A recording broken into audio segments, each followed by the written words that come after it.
9 अगस्त 2024 कोलकाता के RG car medical college का एक क्वाइट वार्ड, और उस वार्ड से आई एक खौफनाक खबर ने पूरे देश को हिला दी। हम लोग का जो मुद्दा है, आप जल्द से जल्द जो इन्वेस्टिगेशन है वो करके इमीडिएटली 48 आवर्स हो गया, इमीडिएटली अरेस्ट कीजिए जो कल्प्रिट है।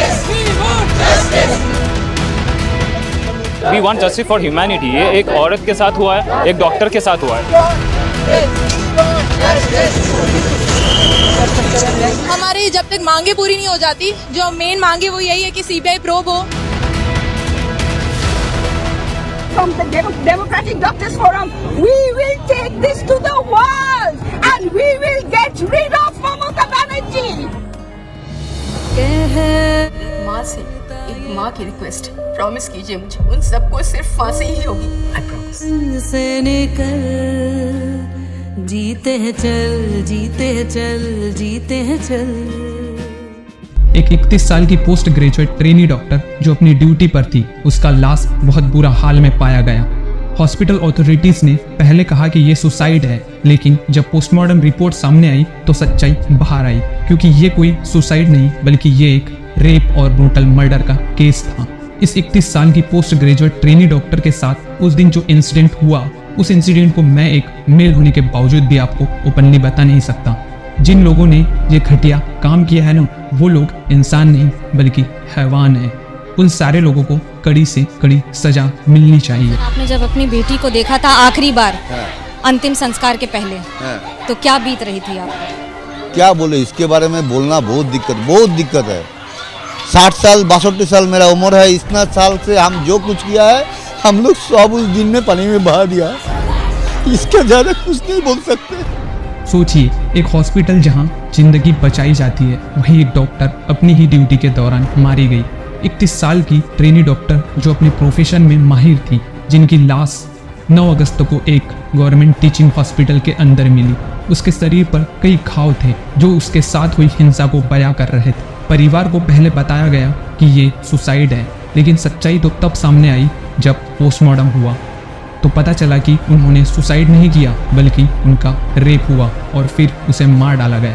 ये सिर्फ एक जान नहीं, ये पूरे मेडिकल फ्रेटर्निटी के लिए एक अटैक था। इस खौफनाक घटना के बाद डॉक्टर्स और एक्टिविस्ट के दिल में एक ही सवाल था, क्या हमारा काम इतना भी महफूज नहीं? देश भर के डॉक्टर्स ने कोलकाता की सड़कों पर उतरकर न्याय की मांग की। हजारों डॉक्टर्स और ह्यूमैनिटेरियन एक्टिविस्ट ने पोस्टर्स और टॉर्चेस लेकर मार्च किया। ये प्रोटेस्ट सिर्फ कोलकाता तक सीमित नहीं रहा, बल्कि दिल्ली, कर्नाटका, ओडिशा, असम, छत्तीसगढ़, मध्य प्रदेश, तमिलनाडु और भी कई राज्यों में रिक्लेम द नाइट के नाम से प्रोटेस्ट होने लगी। ये आवाज़ थी एक औरत के इज्जत की, एक डॉक्टर के सुरक्षा की। ये आवाज़ थी हर उस लड़की की जो अपने सपने लेकर आगे बढ़ती है, पर सोसाइटी के अंधकार में उसके सपने छीन लिए जाते हैं। इस घटना ने सिर्फ कोलकाता को नहीं बल्कि पूरे भारत को हिलाकर रख दिया। इस घटना के बाद पूरे देश के डॉक्टर्स ने हॉस्पिटल्स में इलेक्टिव सर्विसेज बंद कर दी और ये कह दिया कि तब तक डिमॉन्स्ट्रेशंस जारी रहेंगे जब तक इंसाफ नहीं मिलता। डॉक्टर के federation of resident doctors association ने देश भर में स्ट्राइक का कॉल किया, जिससे कई मेडिकल सर्विसेज प्रभावित हुई। इस गुस्से को देखते हुए कोलकाता हाईकोर्ट ने केस को लोकल पुलिस से लेकर सेंट्रल ब्यूरो ऑफ इन्वेस्टिगेशन को दे दिया। डॉक्टर्स के डिमांड में एक मेजर डिमांड थी सेंट्रल प्रोटेक्शन एक्ट को इम्प्लीमेंट करने की, जो मेडिकल प्रोफेशनल्स को वायलेंस से बचा सके। तो हेल्थ मिनिस्टर जगत प्रकाश नड्डा ने प्रोटेस्ट को देखते हुए ये डिमांड मान ली, लेकिन कुछ फेडरेशंस ने स्ट्राइक खत्म करने से इनकार कर दिया जब तक एक रिटर्न गारंटी ना मिले।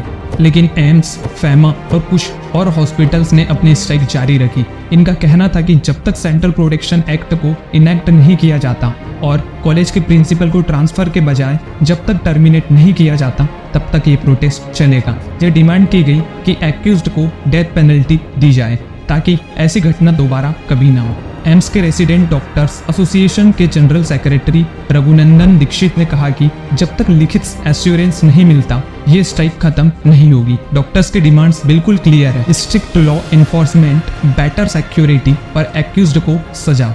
लेकिन ये एक आइसोलेटेड इंसिडेंट नहीं है। भारत में सेक्सुअल वायलेंस एक गंभीर समस्या है। 2022 में हर दिन लगभग 90 रेप केसेस रिपोर्ट किए गए। 2012 का दिल्ली गैंगरेप केस आज भी लोगों के जहन में ताज़ा है, जिसने देश भर में लोगों को सड़कों पर ला दिया था और नए कानून बनाने पर मजबूर किया था। 16 दिसंबर 2012 को हुए निर्भया कांड ने पूरे देश को हिलाकर रख दिया था। एक माँ की रिक्वेस्ट, प्रॉमिस कीजिए मुझे उन सबको सिर्फ फांसी ही होगी। I promise। पर अफसोस ये है कि इन कानूनों के बावजूद सेक्सुअल वायलेंस का ग्राफ गिरने के बजाय और बढ़ता ही जा रहा है। कोलकाता का ये केस पॉलिटिकल मुद्दा भी बन गया है। वेस्ट बंगाल में ममता बनर्जी की लीडरशिप में ऑल इंडिया ट्रिब्यूनल कांग्रेस की सरकार है और मोदी जी की भारतीय जनता पार्टी ने ये मुद्दा उठाया है। वेस्ट बंगाल की सरकार को डिसमिस करने की बात कही है। ममता बनर्जी के खिलाफ ये केस एक बड़ा राजनीतिक मुद्दा बन सकता है। राहुल गांधी ने भी इस मामले में अपनी आवाज उठाई और कहा है कि विक्टिम को इंसाफ मिलना चाहिए और एक्यूज्ड को बचाने की कोशिश ने लोकल एडमिनिस्ट्रेशन पर सीरियस क्वेश्चंस खड़े किए हैं। कोलकाता पुलिस ने संजय रॉय नाम के एक सस्पेक्ट को अरेस्ट किया, जो हॉस्पिटल में एक सिविक वॉलंटियर था। उसका एक्सेस हॉस्पिटल के सभी वार्ड्स में था और उसके खिलाफ सबूत मिले हैं।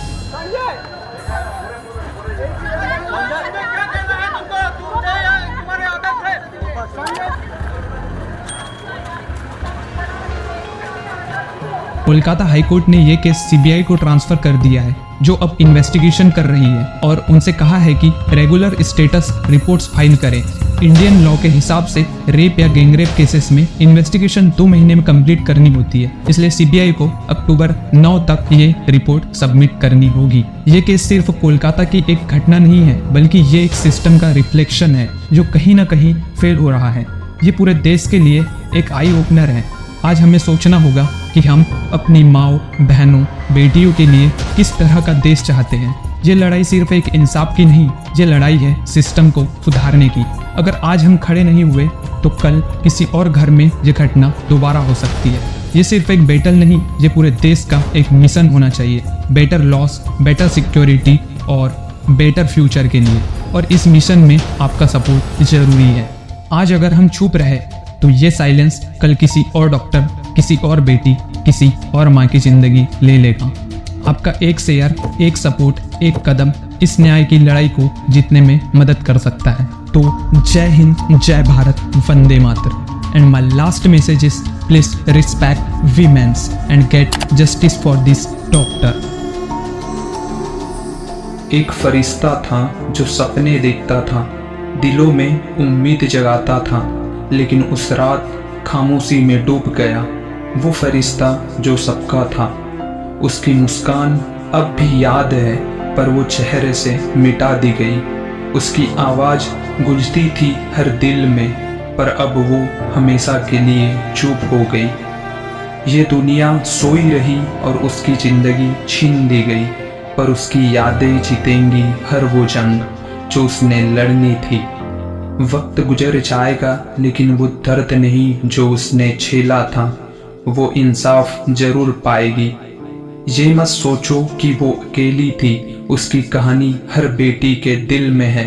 लड़ेंगे हम उसकी याद में और एक दिन ये इंसाफ जरूर मिलेगा। वक्त लगेगा पर इंसाफ जरूर होगा, हर बेटी का दर्द एक दिन उसका हक बनेगा। जो तोड़ने आए उनका हिम्मत से सामना होगा, हमारी आवाज एक दिन बदलाव जरूर लाएगी। अब इससे ज्यादा क्या ही बोलूं यार, कुछ समझ नहीं आ रहा। बस इतना बोलूंगा, अपनी अपनी सोच सुधारो, अपने आप सब सही हो जाएगा।